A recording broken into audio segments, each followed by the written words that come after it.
Luiz Castro é mais um treinador português que está aqui no Brasil e que está fazendo um trabalho bem interessante no Botafogo. Hoje a gente vai mostrar quais são as primeiras impressões e quais são os primeiros padrões táticos que a gente pode identificar no Botafogo do Luiz Castro.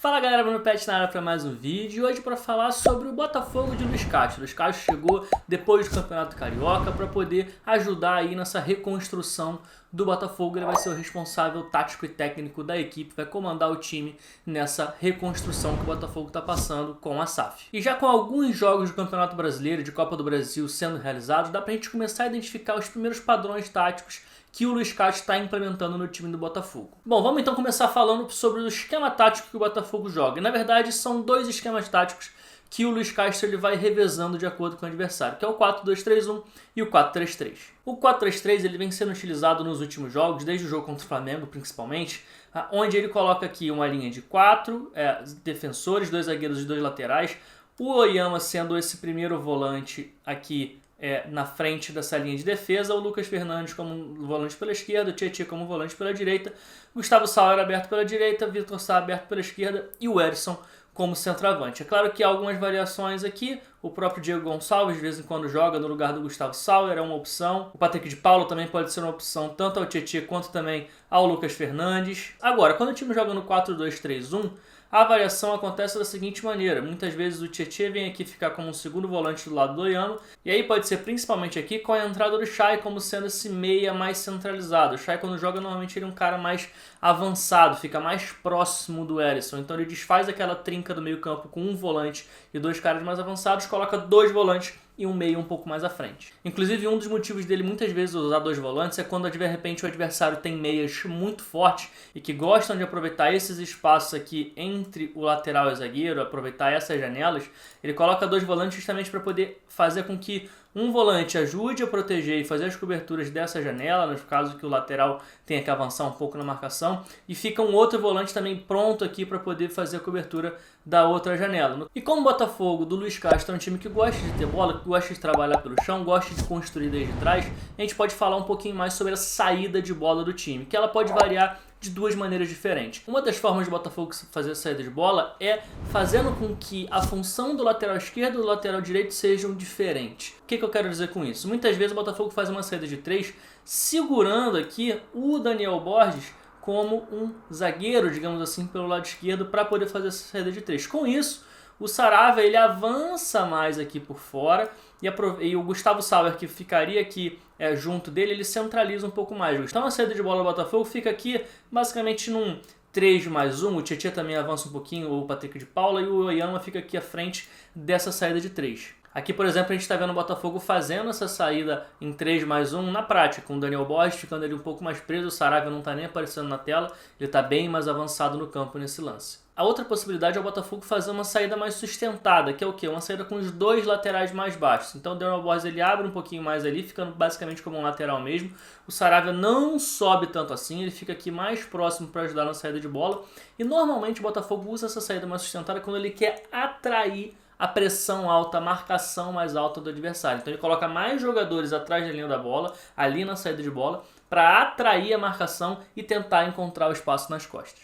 E é bacana reparar que nessa saída mais sustentada que o Botafogo faz, muitas vezes os jogadores eles se alargam, eles se afastam muito, que é justamente para fazer com que, além dos adversários serem atraídos, que eles se espalhem no campo e gere janelas de espaço maiores entre os jogadores adversários. Isso para tentar encaixar um passe, seja no volante, seja nos meias que venham buscar o jogo aqui entre linhas. E independente do tipo da saída de bola que o Botafogo faz, é interessante a gente falar um pouquinho sobre o Daniel Borges. Daniel Borges que é um lateral direito de origem, ele é destro e está jogando do lado esquerdo. Isso faz com que em muitas jogadas como essas aqui que a gente vai mostrar agora, a gente vai perceber que muitas vezes o Daniel Borges ele recebe, ele tem aquele espaço ali do lado esquerdo, que normalmente um canhoto, se recebesse por ali, ele ia receber, ele ia conduzir, ia ter espaço para encontrar um passe, mas por ser destro, muitas vezes ele tende a jogar por dentro, a puxar para o pé direito e tentar um passe mais por dentro. Então, várias vezes a gente vai ver situações em que o Daniel Borges tem esse espaço para poder abrir o campo pelo lado esquerdo, mas ele domina de pé direito e às vezes ele acaba tendo que retornar a bola, justamente por não ter muito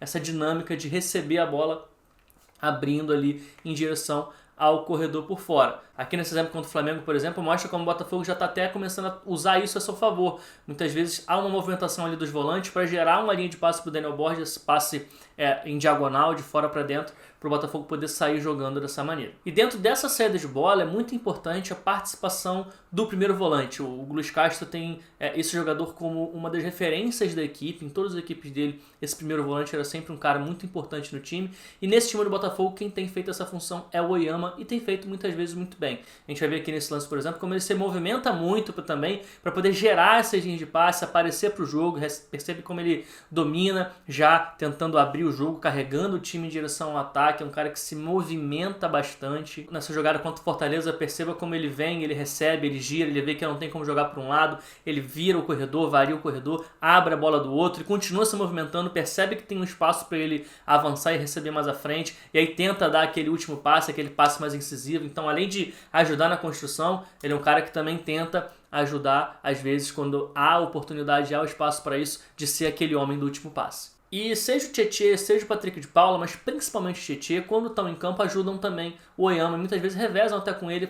a ser esse cara que ajuda na saída de bola. Repara nesse lance aqui contra o Flamengo, por exemplo.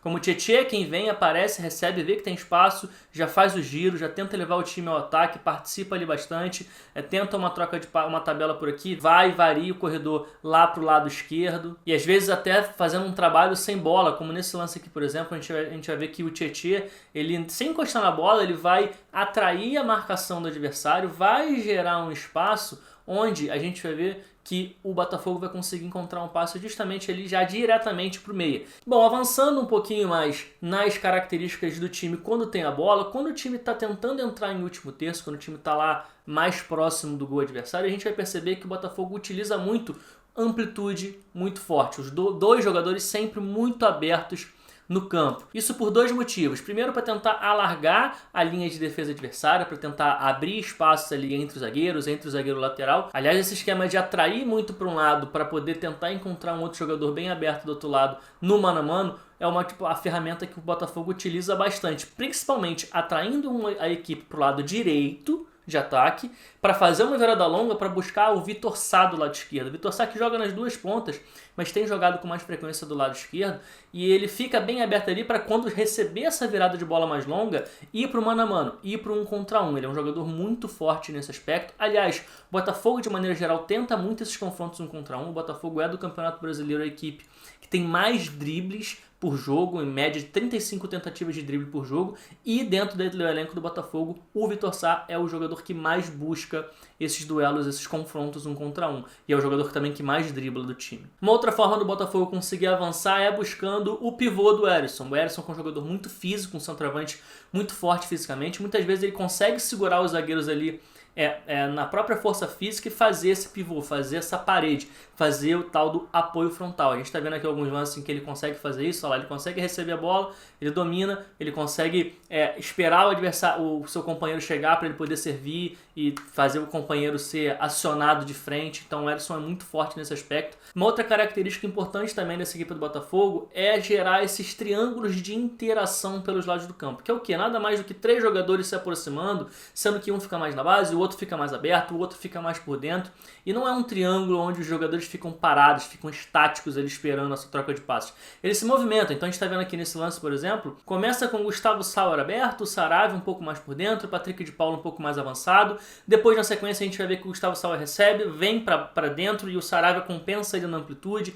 O Patrick de Paula participa ali com bola. Então repara como esse triângulo ele vai se modificando. Olha lá, o Gustavo Sauer agora acabou de ultrapassar de novo o Patrick de Paula, mas se mantém um triângulo. Agora o Saravia recebe aberto. Apesar dos jogadores se movimentarem ali, essa estrutura do triângulo ela tem que ser mantida, sempre com alguém aberto, alguém por dentro e alguém mais na base. Bom, mas e quando perde a posse da bola? O que esse time do Botafogo costuma fazer? O Botafogo costuma fazer o tal do perde e pressiona, que é tentar recuperar a posse da bola e imediatamente após a perda. Então a gente vai ver, por exemplo, aqui nesse lance contra o Fortaleza, como assim que o Botafogo perde a bola, imediatamente os jogadores eles tentam, primeiro, pressionar o portador da bola e anda sempre para frente. Não é uma equipe que recompõe rapidamente para trás. É uma equipe que vai pressionando o portador, vai pressionando, faz com que o adversário tenha que tomar decisões rápidas, e é sempre muito importante que nessas transições defensivas de perde-pressiona, de pressão pós-perda, que a linha de defesa ela também ande para frente, porque isso vai fazer com que nenhum atacante receba com liberdade. Esse outro lance aqui também é bem bacana. Repara como o Matheus Nascimento erra o passe, ele já vem pressionando, e dessa vez o Carly, que é o jogador que estava mais lá atrás, ele já vem pressionar. Esse jogo aqui é o jogo contra o Ceilândia, que o Botafogo venceu por 3-0, ele sai da linha de defesa, está bem avançado no campo e ajuda a equipe a fazer essa transição. Quando está em organização defensiva, ou seja, quando o Botafogo já perdeu a bola e já acabou a transição, já passou da parte de transição, o Botafogo tenta majoritariamente fazer uma marcação num bloco mais alto em 4-2-3-1. Dessa maneira o Erisson fica um pouco mais à frente, fica uma linha de 3 meias com o meia central e os 2 pontas abertos e os 2 volantes um pouquinho mais atrás, tentando fazer essa pressão mais alta e pressionar a saída de bola do adversário. E uma característica interessante é como o Botafogo tenta forçar o adversário a sair jogando por fora. Esse lance aqui é um exemplo bem bacana e mostra como o Erisson, ao invés dele subir para pressionar o zagueiro de qualquer maneira, ele faz esse movimento aqui em curva, esse movimento em arco, para não deixar com que o zagueiro adversário consiga virar a bola no outro zagueiro. Então ele fecha essa linha de passe e obriga o adversário a jogar pelo lado onde a bola já está. Aqui mais um exemplo, agora com o Matheus Nascimento também fazendo esse mesmo movimento. Então repara como, independente do atacante que está jogando, o Botafogo faz esse tipo de marcação. E ele de novo, ela fecha a linha de passe para o outro zagueiro, o Botafogo imediatamente pressiona. E aí tem a outra curiosidade aqui, que é o Patrick de Paula descolando um pouquinho mais e subindo para pressionar a partir do momento em que esse gatilho é acionado. E quando o Botafogo está num bloco mais médio-baixo, seja por opção, ou seja porque o adversário está conseguindo empurrar o Botafogo para trás, o Botafogo marca majoritariamente num 4-1-4-1, com o volante ali defendendo as duas linhas de 4 e o centroavante um pouquinho mais à frente. Às vezes varia para um 4-4-1-1 com o meia central às vezes desgarrando um pouquinho, ficando mais próximo do atacante, sem ninguém protegendo esse espaço entre as linhas. Isso depende muito do adversário também, mas a maior parte das vezes o Botafogo se defendeu mesmo num 4-1-4-1. Bom, espero poder ter passado para vocês um pouquinho das minhas primeiras impressões táticas do Botafogo do Luiz Castro. Acho que os resultados têm ajudado muito a dar mais consistência para o trabalho do treinador português no Botafogo. O Botafogo tem conseguido algumas vitórias importantes, vitórias até em jogos que não desempenha melhor do que o adversário. O jogo contra o Flamengo é um exemplo, o Flamengo foi superior ao Botafogo e mesmo assim o Botafogo conseguiu vencer o clássico, então isso vai dando ainda mais tranquilidade e paciência para a torcida. O Luiz Castro é um treinador com uma competência muito grande e eu confesso que eu estou com uma expectativa bem interessante para poder acompanhar o Botafogo ao longo dessa temporada. E aqui no canal do NuPet com certeza teremos mais e mais conteúdos do Botafogo ao longo de 2022. Então se fosse você, ficava ligado, se inscrevia no canal, ativava o sininho para você poder acompanhar e ficar ligado em tudo que sai aqui no canal do NuPet. Tamo junto, até a próxima.